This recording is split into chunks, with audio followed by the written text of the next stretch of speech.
শেখ হাসিনাও বলছিল মাথায় হিজাব লাগাইয়া লাগায় তসবি নিয়া সেই সময় বলছিল যে আমাকে অন্তত একবারের মতো ক্ষমতা দিয়ে দেখেন, বিশ্বাস করেন। কিন্তু শেখ হাসিনাকে বিশ্বাস করে একটা স্বৈরাচার দেশে আমরা দেখেছি কীভাবে স্বৈরাচারের নতুন আমদানি হয়েছে।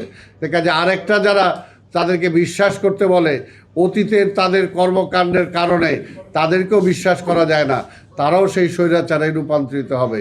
তা আমি আমার বক্তব্য দীর্ঘায়িত না করে আমি বলবো যে আগামী নির্বাচন দেশের স্বার্থে, গণতন্ত্রের স্বার্থে বিএনপিকে জেতানো ছাড়া কোনো বিকল্প নাই।